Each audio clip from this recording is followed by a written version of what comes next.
اعوذ باللہ من الشیطان الرجیم بسم اللہ الرحمن الرحیم۔ السلام علیکم ناظرین۔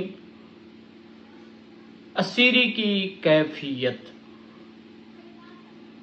کربلا سے 11 محرم کو جب اہل بیت کی مستورات، مخدرات، عصمت و طہارت بیویوں کو قید کیا گیا، امام سجاد، امام باقر اور بچوں کو قید کر کے کوفہ اور شام کے رستے میں قید کر کے لے جایا گیا تو کیفیت کیا تھی اسیروں کی؟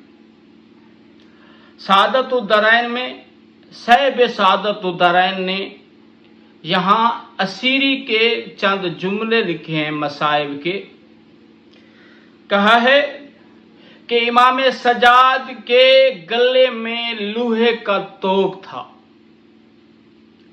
اور ہاتھوں میں ہاتھ کڑیاں تھیں، اور جس بے پلانے اونٹ پر امام سجاد علیہ السلام کو چڑھایا گیا وہ لنگڑا تھا، اس کا ایک پاؤں آدھا تھا، لنگڑا کر چلتا تھا۔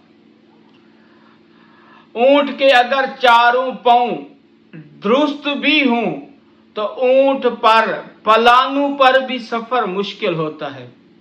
جہاں بے پلانے اونٹ ہوں اور ہاتھ پسے پشت باندھے ہوئے ہوں، گلے میں توق ہو، اور سعادت الدارین والے نے ایک جملہ لکھا کہ اونٹ کی شکم کے ساتھ امام سجاد علیہ السلام کے پاؤں باندھے ہوئے تھے۔ اللہ اکبر۔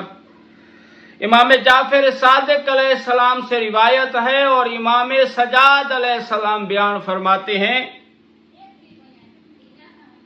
ایک تو ہمیں بے پلانے اونٹوں پر سوار کر کے سفر کرایا گیا، اور سارا سفر اونٹوں پر نہیں تھا، پیدل بھی تھا، اور کہا کہ آگے آگے میں تھا اور میرے پیچھے شہداء کے سانگ پر سر تھے، اور ان کے پیچھے جناب عصمت و طہارت بیبیاں جو باج ردا تھیں سفر کر رہی تھیں۔ کہتا ہے ایک مقام ایسا آیا، ہم رونا شروع کر دیا، ہم نے، میں بھی روتا رہا، مستورات، مخدرات، عصمت و طہارت بیبیاں بھی روتی رہیں۔ کہتا ہے یہ ایک جگہ نہیں تھی، جہاں بھی ہم روتے تھے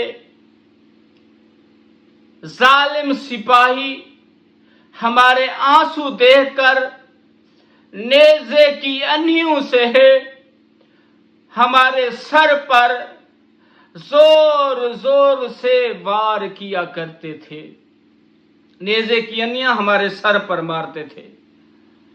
جب ہمارے سر پر مارتے ہمارے سر سے خون جاری ہو جاتا۔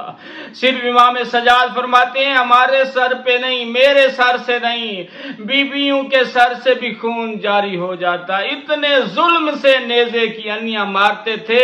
جب ہم امام حسین کا سر دیکھتے، اپنی مظلومیت کو دیکھتے، امام حسین کی مظلومیت کو دیکھتے، اپنی قید بندی کو دیکھتے، میں اپنی بیویوں کی باج ردائی کو دیکھتا روتا، تو قاتل عورتوں کے سر پہ بھی نیزے کے وار کرتے اور میرے سر پہ بھی نیزہ مارتے۔ اللہ اکبر۔ اتنے بڑے مصائب جھیلے امام سجاد نے۔